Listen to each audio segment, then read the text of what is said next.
बच्चों, पथ की पहचान शीर्षक को पढ़ रहे थे, जो कि हरबंस राय बच्चन जी के द्वारा लिखा गया है, जिसमें कवि ने हमें प्रेरित किया है कि अपने धैर्य को बना करके अपने लक्ष्य को प्राप्त करने का हमें प्रयास करना चाहिए। आगे कवि क्या कहते हैं, यह बुरा है या कि अच्छा, व्यर्थ दिन इस पर बिताना, अब असंभव छोड़ यह पथ दूसरे पर पग बढ़ाना।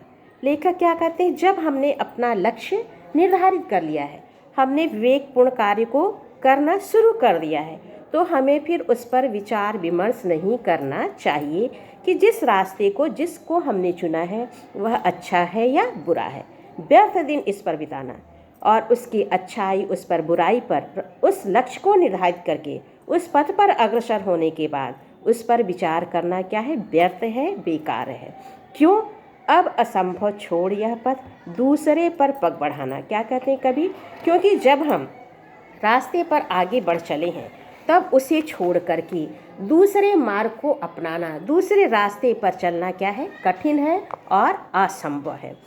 तू इसे अच्छा समझ, यात्रा सरल इससे बनेगी, सोच मत केवल तुझे ही यह पड़ा मन में बिठाना। क्या कहते हैं कवि कि तुम उस पर विचार विमर्श मत करो कि जो तुम रास्ता चुने हो वह रास्ता अच्छा है या बुरा है।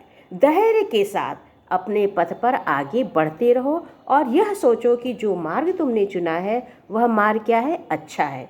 और जब तुम उससे अच्छा समझ लोगे तो उस रास्ते में आने वाली कठिनाइयाँ भी हमें सुगम लगने लगती हैं। उन कठिनाइयों को भी हम आसानी से पार कर लेते हैं, क्योंकि कोई भी कार्य बिना संघर्षों के पूरा नहीं होता।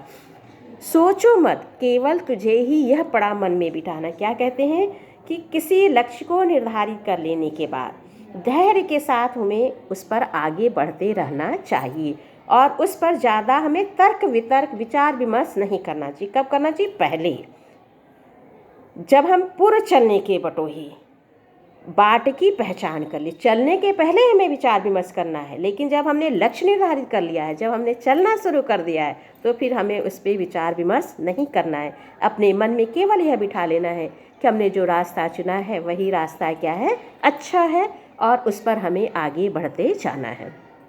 हर सफल पंथी यही विश्वास ले इस पर बढ़ा है। कभी क्या कहते हैं, जो सफल है, पंथी मतलब पंथ पे चलने वाला राहगीर, विश्वास ले इस पर बढ़ा है। उसे सफलता तभी मिली है जब उसने विश्वास किया है कि मेरा मार्ग सही है। और जब हम यह सोच लेते हैं तो कठिनाइयाँ भी हमें कम महसूस होती हैं। और जब हम तर्क वितर्क उस पर विचार विमर्श करने लगते हैं, ये करें या वो करें, तो फिर हमें क्या होता है, रास्ता भी कठिन लगता है, लक्ष्य भी प्राप्त करना हमें कठिन होता है और उनकी कठिनाइयों को पार करना भी हमारे लिए कठिन हो जाता है। तो इसी पर आज अपने चित्त का अवधान कर ले। इसलिए हे बटोही, तुम अपने मन में यह बैठा लो कि तुम्हारा रास्ता यही है, तुम्हारा पथ यही है और यही उचित है। पूर्व चलने के बटोही बाट की पहचान कर ले। और कवि क्या कहते हैं कि किसी भी लक्ष्य को निर्धारित करने के पहले हमें पहचानना चाहिए कि यह लक्ष्य मेरा है और इस लक्ष्य पे हम किस तरह से इस लक्ष्य को प्राप्त कर सकते हैं, यह हमें लक्ष्य निर्धारित करने के पहले ही सोचना होगा। और जब हम लक्ष्य को निर्धारित कर लेते हैं, किसी रास्ते में चल पड़ते हैं, तब उस पर हमें विचार विमर्श नहीं करना चाहिए। यहाँ पे कवि क्या कहते हैं कि चुने हुए कार्य में हमें अपना तन और मन लगा देना चाहिए। जब हमने कार्य को चुन लिया है तो फिर उस पर हमें आगे पीछे कभी भी नहीं सोचना चाहिए। भाषा खड़ी बोली है। अब आइए आगे कवि क्या कहते हैं, है अनिश्चित किस जगह पर सरित गिर गह्वर मिलेंगे। कवि क्या कहते हैं, यह जो जीवन पथ है, यह जीवन पथ जो है संघर्षों से भरा हुआ है और कभी भी हमें अपने संघर्षों से घबराना नहीं चाहिए, क्योंकि यह जो जीवन है अनिश्चित है। कब सरिता मिलेगी, कब पहाड़ मिलेंगे, कब गुफाएं मिलेंगे, ये सब क्या है, जीवन में आने वाली बाधाएं। कब किस तरह की बाधा आ जाएगी यह पहले से कोई भी नहीं जानता है। अनिश्चित किस जगह पर बागवन सुंदर मिलेंगे और कब हमारा जीवन सुख सुविधाओं से संपन्न हो जाएगा, सुगंधित वन की तरह, सुगंधित बागों की तरह हो जाएगा, यह भी कहा नहीं जा सकता है। किस जगह यात्रा खत्म हो जाएगी यह भी अनिश्चित। और यह जो हमारी जीवन यात्रा है यह कब समाप्त हो जाएगी, कब हमारी चलती हुई सांसें थम जाएंगी, यह भी निश्चित नहीं है। सब कुछ हमारे जीवन में क्या है, अनिश्चित है। कब क्या मिलेगा यह हमें पता नहीं है अनिश्चित। कब सुमन, कब कंटकों के शर मिलेंगे। कभी क्या कहते हैं, यह निश्चित नहीं है कि कब हमें सुमन मिलेंगी, सुख सुविधाएं मिलेंगी, और कब मिलेंगे कंटकों के शर मिलेंगे, और कब कांटे मिलेंगे, कब बाधाएं आएंगी, यह निश्चित नहीं है। कौन सहसा छूट जाएंगे, मिलेंगे कौन सहसा। और इस जीवन पथ पर अग्रसर होते हुए, आगे बढ़ते हुए जो हमारे साथ चलने वाले हैं, उनमें से कौन छूट जाएगा यह हमें पता नहीं है। और चलते हुए कौन हमें मिल जाएगा, कौन हमारा साथ देने वाला मिलेगा, यह भी निश्चित नहीं है। आ पड़े कुछ भी, रुकेगा तू न, ऐसी आन कर ले। इसलिए तुम अपने मन में यह निश्चय कर लो कि कुछ भी हो जाए, कोई हमारे साथ छूटे, कोई नया हमें मिले, हमें सुख सुविधाएं मिले या हमें कठिनाइयां मिले, कभी भी हम अपने जीवन पथ पर अग्रसर बढ़ते हुए रुकेंगे नहीं। पूर्व चलने के बटोही बाट की पहचान कर ले। हे जीवन पथ की यात्री, तू पथ पर चलने के पहले ही इस पथ को पहचान लो, इस पथ के सुख दुख को अच्छी तरह से जान लो, तभी तुम अपने लक्ष्य को प्राप्त कर सकते हो।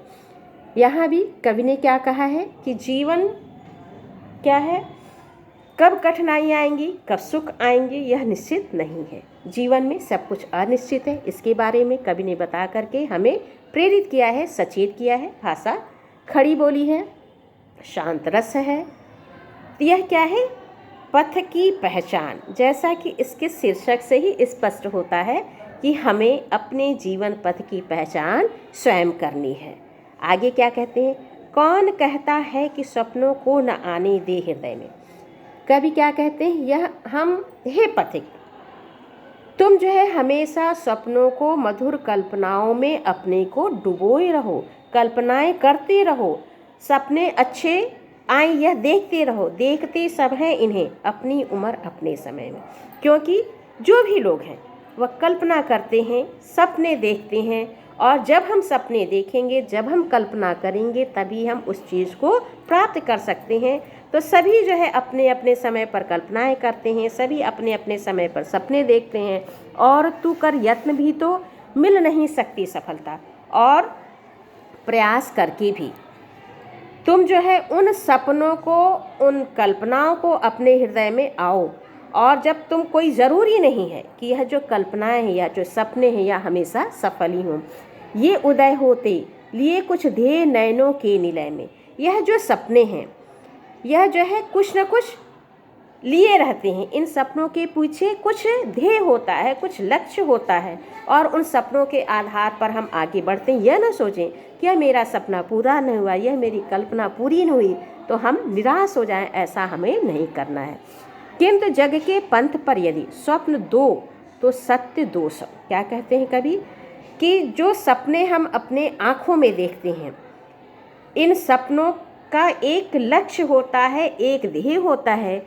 यदि हम संसार का जो रास्ता है, यह जो जीवन यात्रा है, इस जीवन पर चलते हुए यदि हम दो सपने देखते हैं तो इसका मतलब 200 सत्य हैं। स्वप्न पर ही मुग्ध मत हो, सत्य का भी ज्ञान कर ले, और केवल अपनी कल्पनाओं पे, अपने सपने पर ही मोहित न हो। अपनी सामर्थ्य को भी पहचानो, सत्य को भी पहचानो कि किन सपनों को तुम प्राप्त कर सकते हो, किन कल्पनाओं को तुम पूरा कर सकते हो। पूर्व चलने की बटोही बाट की पहचान कर ले। हे बटोही, हे राहगीर, इस जीवन यात्रा पे चलते हुए तुम अपने रास्ते की पहचान पहले ही कर लो। क्या यथार्थ है, क्या सत्य है, किसे पाया जा सकता है, किसे नहीं पाया जा सकता है, इसे तुम जान लो। लेकिन सपने को देखना मत छोड़ो।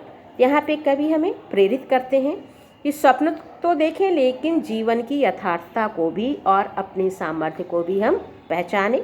भाषा खड़ी बोली है, शांत रस है। इसके आगे हम कल पढ़ेंगे। धन्यवाद।